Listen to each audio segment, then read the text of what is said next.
Yes, folks, it's Tales from the Jails with John G. Sutton.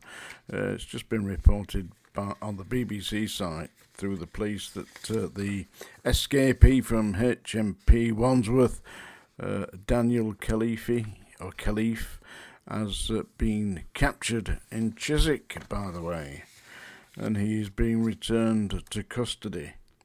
So I'm going to discuss what happens when people like that get returned to the prison. Well, basically they get put into segregation, and from segregation they'll be taken to see the governor on governor's report, and no doubt remanded for investigations into how they escaped, why they escaped, all the rest of it. And then, no doubt, because it's such a serious offence, they'll be passed to the courts for sentencing. But that will come up, I believe his case comes up in March of the 2024, and he's going to be on trial in Woolwich Crown Court. Daniel Khalif. I still can't believe that he managed to get out like that. I mean, it's such an obvious way of getting out of the prison underneath the truck. They have mirrors, and they slide the mirrors underneath the trucks and examine underneath the trucks before they get through the secure area. Obviously somebody's not been doing the job, but little wonder really, is there? I mean, if you put the hostess in charge of the examination, then it's not going to happen. Listen, I'm not sexist at all. I just believe that there are certain jobs that need to be done by people that can do them. And if we get to a certain point, then it's no point in sending a hostess with a tea trolley to deal with a big angry man or a prisoner that's attempting to escape from lawful custody. It just isn't going to work, is it? But people in the Home Office or the Ministry of Justice, wherever it is, are not thinking along those lines. Who knows what they are thinking? Maybe they're thinking, well, this is the cheapest way to do it. Put somebody in there at $25,000 a year. They're going to think, oh, clap hands, Charlie, this is a good job. Yeah, it's a good job, but at £25,000 in London, then you're not going to get the right people to do it, because they're going to get better employed elsewhere. Like stacking shelves at Tesco's for, £12, £13, £14 an hour? No doubt about it. But in HMP Wandsworth, it's just not happening. They don't get that kind of money. And if you don't get properly paid in London, then you don't live in London, because it's extremely expensive. Right, so Daniel Khalif, he'll be taken down to the segregation unit and segregated from the prison, banged up in there in solitary confinement. And certainly things have changed since I was there.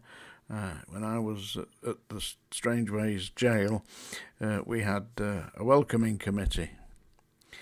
Consisted of Bootsy, the Black Dog, Chinese Money Box, Piggy, and one or two other heavies that were in the local area at the time.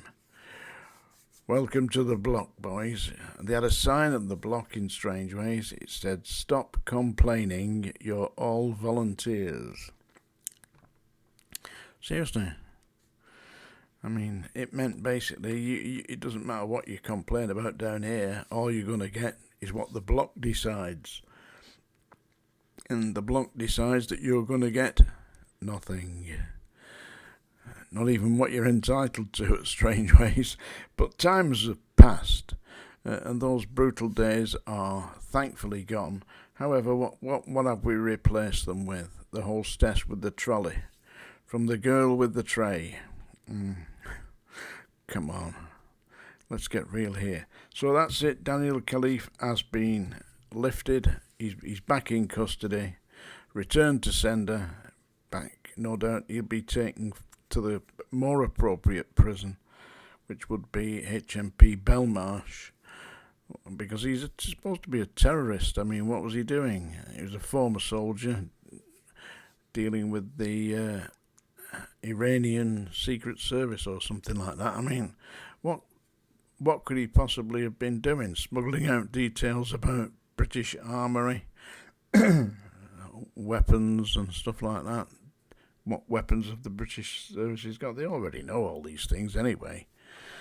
So quite likely that the Iranians just chucked him in because he wouldn't have sufficient clearance to get anything significant, I shouldn't think, unless he'd broken into the offices and stolen equipment or stolen information. Otherwise, it wouldn't be of general knowledge to him because he'd be too far down the pecking order to get anything like that. So there we have it. Daniel Khalif will be, and he won't get the treatment. I mean, the treatment before would have been kind of manhandled into custody because he has made the prison service look a right bunch of fannies, you know.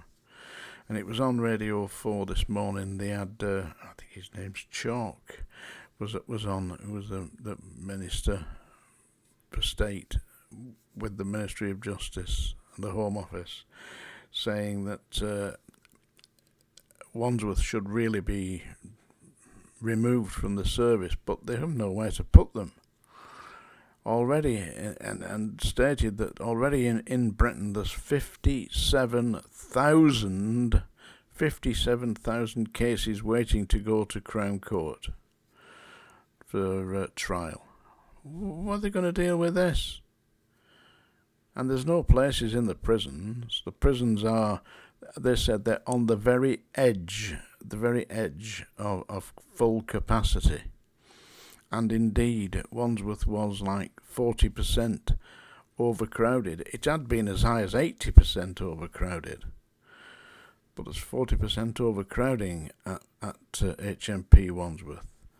Short of staff, we've previously mentioned one night, only 7 members of staff turned up for duty on the night shift. Times have passed, you see. What they're using here in Britain is an antiquated prison system to deal with today's more sophisticated inmates. Somebody asked me a very pertinent question here. Would I think that the migrant population of Britain is going to make up problems for the Home Office and the prison service? Absolutely. See, the problem is that there's a massive culture clash. You know, when they get over here, they don't actually know how to behave. They don't behave like people that we are familiar with, assuming that we are familiar with people who behave in a manner like you would expect a British person to behave. They don't behave like that. They behave like the place they've come from, Romania, Syria, you know. And they form themselves into cliques, you know, because the language, they don't speak English. A lot of them will not speak English. So they form themselves into little groups. And we end up with, like, America. I mean, if you want to know what that is like and where we're going in Britain, I highly suggest you read a book called Hard Time by Sean Atwood, in which he describes his time in an Arizona prison, in which the prison was, all the inmate population was broken into certain ethnic minority groups. You had the blacks, and you had the Hispanics, you had the English, and all the rest. I mean, and it was virtually like a miniature civil war inside the prison. And there we have it. So Daniel Khalif is back in prison. He won't be back in HMP Wandsworth, though. He's most likely to be in HMP Belmarsh, and he'll get tried for that being unlawfully at large and breaking from custody separately to his original charge of an act of terrorism. And now, folks, yes, I am going to sing to you now. You deserve it, don't you? Larry deserves it. Paula, quiet weekend, yes. Katie, doing well. Here we have it.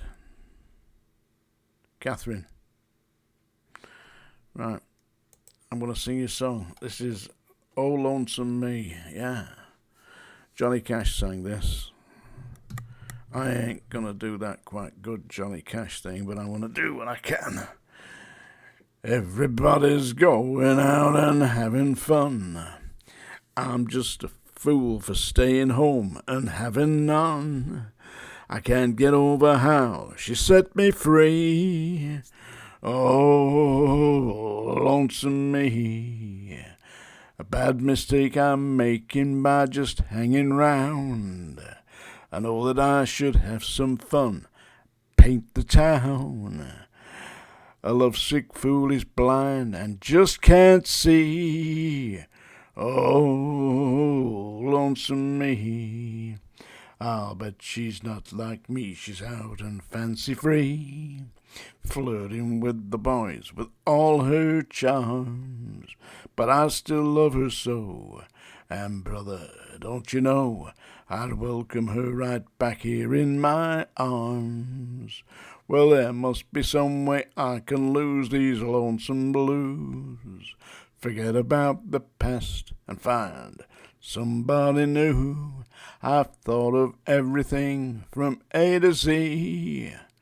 Oh, lonesome me. Well, there must be some way I can lose these lonesome blues. Forget about the past and find somebody new. I've thought of everything from A to Z. Oh, lonesome me. If you're still listening to that, you deserve to be lonesome. Join the club. Yeah, Tales from the Jails with John G. Sutton.